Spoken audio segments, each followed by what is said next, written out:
안녕하세요. 반갑습니다. 주코치입니다.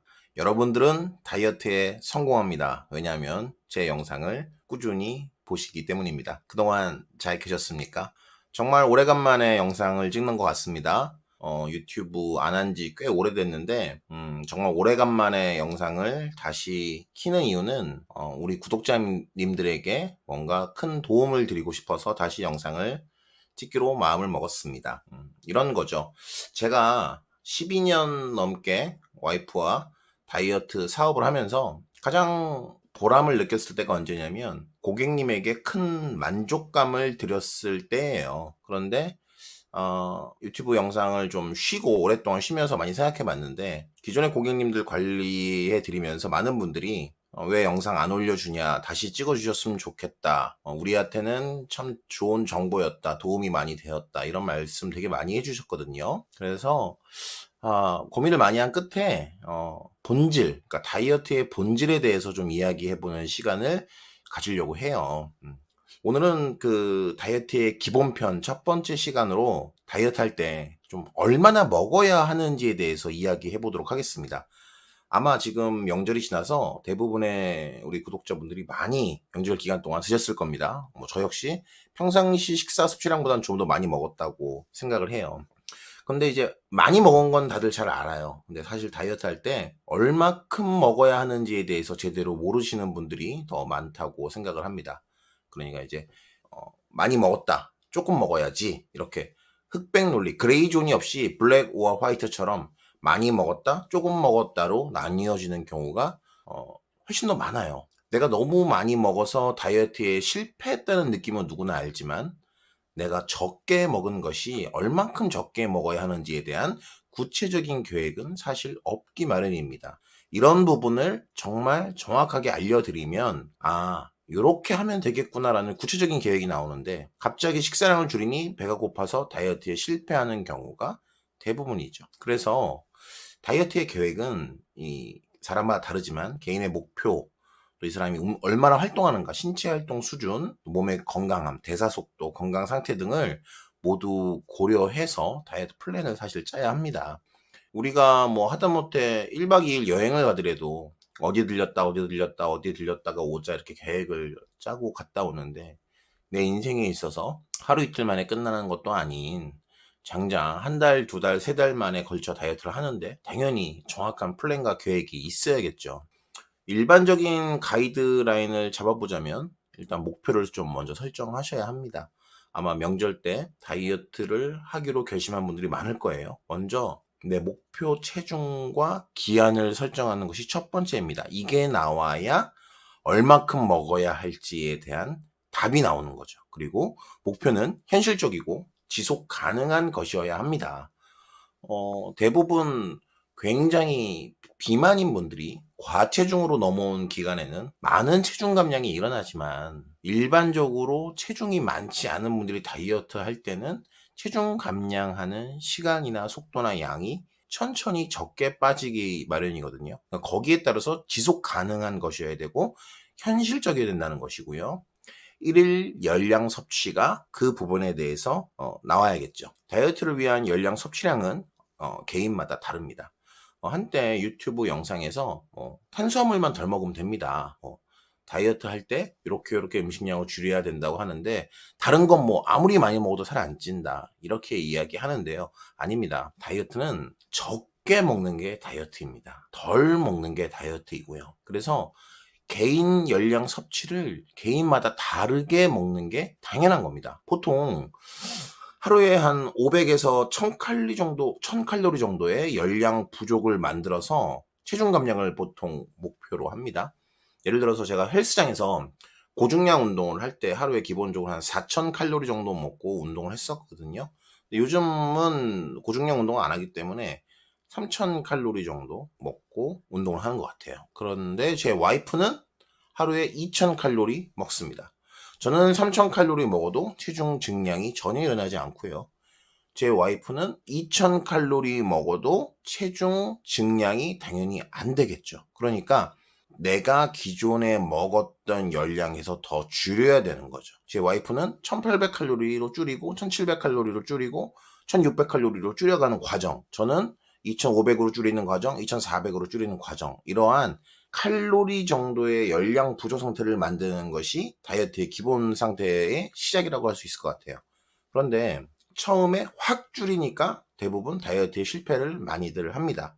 이것이 포인트죠. 얼마큼 먹어야 하는가. 이것을 숫자상으로 표현해내지 못하기 때문에 칼로리라는 단어를 주로 많이 쓰는데, 조금 더 리얼하게 설명드리자면 햇반 기준, 내가 150g의 햇반을 먹는다 라고 했을 때 140g으로 줄이는 구간이 있어야 되는데 덜 먹어야지 라고 해서 반 뚝 잘라서 줄여버리면 그 다이어트는 실패하는 거죠. 이런 것이 얼마큼 먹어야 하는지를 모르기 때문입니다. 이렇게 극단적으로 열량 섭취를 낮춰버리면 물론 건강에도 해를 끼칠 수 있지만 극도의 배고픔 상태를 통해서 다시 더 많은 열량을 섭취하는 계속 악순환의 고리로 다이어트가 되기 때문에 다이어트를 스스로 포기하게끔 만들어버리는 경우가 허다합니다.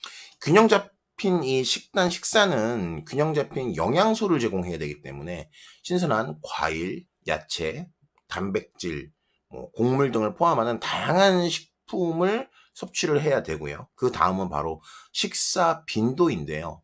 하루에 난 2끼 식사 먹는 게 좋아. 하루에 3끼 식사 먹는 게 좋아. 나는 열량을 더 줄여서 먹을 거니까 4번에 나누어 먹겠어. 이것은 개인마다 확실히 틀립니다. 저는 다이어트 할 때 아침, 점심, 저녁 3끼 식사를 다 해야 성공 확률이 높아지는데 여기서 더 쪼개서 4번, 5번으로 가는 게 맞는 분도 계시고, 공복 기간을 조금 길게 가져가게 됨으로써 아침에 아무래도 늦게 일어나시게 되는 분들은 하루에 2끼 식사로 다이어트를 하시는 분도 계십니다. 물론 때에 따라서 단백질 쉐이크라든지 다이어트 식품을 식사 대용으로 사용하시는 저희 고객님들이 많으실 텐데요. 그런 분들도 한 끼의 식사라고 인정을 해드리고 있는 부분입니다. 일일 식사 횟수는 개인마다 좀 다를 수 있겠지만 자주 작은 식사를 하는 것이 도움이 되는 사람이 있고, 식사의 빈도수를 낮추고 공복 기간을 길게 가져가는 것이 도움이 되는 분들이 있습니다. 이거는 해봐야 아는 부분이에요. 그래서 어느 게 맞다라고 감히 단정지어서 설명할 수는 없습니다. 이것 또한 내가 다이어트 할 때 얼마나 먹어야 하는지에 따른 성향에 대한 케이스를 시도해봐야만 경험해 볼 수 있는 부분이고, 이런 부분들을 많이 도와드려 봤기 때문에 다이어트 상담하시는 분들에게 상담을 하면 보통 한 30, 40분 정도 인바디 측정하고 상담하게 되면 제안할 수 있는 식단 플랜이 나오는 거죠. 그러니까 똑같이 몇 끼 드세요, 얼마큼 드세요가 결정된 게 아니라 이 사람에게 맞는, 이 사람 몸에 맞는 식단을 얼마큼 먹게 해줘야 되는 양 조절이 오늘 말씀드리고 싶은 포인트입니다. 대신 고칼로리 음식은 반드시 피해 주셔야 됩니다. 다이어트 할 때 이만큼 먹고 이만큼 먹고 양으로서의 이 양을 줄여나가는 과정에서 고칼로리 음식은 빼내는 것이 당연한 거죠. 그러니까 나는 식단은 전혀 바꾸지 않겠어. 나는 식사량 줄일 거야. 그러니까 치킨을 먹을 거야. 밤마다 치킨을 먹는데, 매일 치킨을 시켜 먹는데, 우리가 둘이서 치킨 한 마리를 먹는데 셋이서 치킨을 나누어 먹으니까 다이어트가 되겠지. 그러니까 이론상으로 맞는 말인데, 고칼로리의 음식은 빼서 식단에서 제거해 주시는 것이 이 얼마나 먹어야 되는지에 대한 기본 중에 기본입니다. 그리고 충분한 물을 마시는 것이 매우 중요합니다. 물은 대사를 촉진하고 또 식사 중에 더 많은 포만감을 주니까요. 건강을 위해서 물은 충분히 드셔주셔야 되는데, 그러면 물은 얼마나 먹어야 될까요에 대한 궁금증도 많으실 건데요. 이 전 영상에 제가 하루에 물 얼마나 먹어야 돼야 하는지에 대한 제 개인적인 생각이 아닌 박사님들의 결과를 올려놓았으니까 참고하시면 좋을 것 같습니다. 뿐만 아니라 이 식이요법과 함께 정기적으로 운동을 포함해서 다이어트를 진행하는 것은 분명히 결과가 좋습니다. 그런데 제 구독자분들은 대부분 운동을 안 좋아하는 분들이 대다수고요. 제가 함께 운동하자고 해도 저는 코치님 운동 안 하고 그냥 다이어트 하고 싶어요, 이런 분들이 거의 70에서 80% 정도 되시는 것 같고, 20, 30% 정도의 고객님들만 운동을 좀 하시는 것 같아요.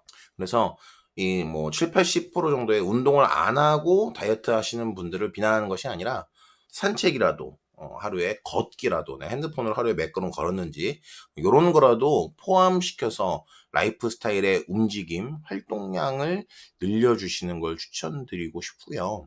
개인적인 건강 상태와 목표에 따라서 개별적으로 다이어트를 진행해 드리고 있지만, 이분들이 한 분 한 분의 카톡방에서 이제 식단 찍은 사진을 올려드리고 피드백을 저희가 해드리면서 느낄 수 있는 건 뭐냐면, 이 언니는 이만큼 먹어도 살이 잘 빠지고 이 언니는 요만큼 먹어도 안 빠지는 분들이 있다는 거예요. 그래서 얼마나 먹어야 하는지에 대해서 절대 숫자로 정해놓고 알려줄 수 없다. 먹으면서 줄여나가는 과정에서 이 사람에게 맞는 식사량을 찾아내야 한다. 그러기 위해 제일 필요한 것은 규칙적인 식사여야 하는데, 오늘은 라면 먹고 내일은 피자 먹고 그 다음날은 국수 먹고 그 다음날은 빵 먹으면서 다이어트 하겠다라고 하면 규칙적인 탄수화물의 양을 측정해 나갈 수 없으므로 일반적으로 흰쌀밥을 기본으로 다이어트를 시키는데, 그 과정에서 줄여나가는 과정, 얼마나 먹어야 하는지에 대한 마이너스 과정을 정밀하게 피드백해 드릴 수 있다는 것이 제가 말씀드리고자 하는 포인트입니다. 다이어트 할 때 얼마나 먹어야 하는가? 당연히 적게 먹어야지. 죽을 만큼 운동하고 죽지 않을 만큼 먹으면 빠지잖아. 이렇게 말한다면 이 세상에 뚱뚱한 사람은 아무도 없을 겁니다. 하지만 내 건강 상태를 올바로 파악하고 꾸준하게 계속 도전한다면 얼마큼 먹어야 하는지에 대한 내 몸 스스로와의 대화를 계속 꾸준히 진행해 감으로써 결국엔 내가 인생 살면서 이 정도 먹고 이렇게 살아야겠다라고 찾아가는 과정은 한 달 이상 해봐야만 알 수 있는 과정이라고 저는 생각을 합니다. 오늘 첫 번째로 다이어트 기본편 첫 번째 시간으로 다이어트 할 때 얼마나 먹어야 하는지에 대해서 잠깐 이야기를 나눠봤는데요. 다음 시간에는 다이어트 할 때 얼마나 먹어야 하는지 다음 시간으로 무엇을 먹어야 하는지에 대해서 이야기해 보도록 하겠습니다. 지니 부부에게 다이어트 상담 받고 싶으신 분들은 댓글란에 오픈 카톡 링크 남겨드릴 테니까 상담 신청해 주시고요. 다이어트 쉐이크가 필요하시고 다이어트 제품이 필요하신 분들도 상담 링크를 통해 주문해 주시면 저희가 제품을 전달해 드리도록 하겠습니다. 언제나 정직하고 올바른 정보만 전달해 드리기 위해 최선을 다하겠습니다. 감사합니다. 오늘 여기까지 하겠습니다.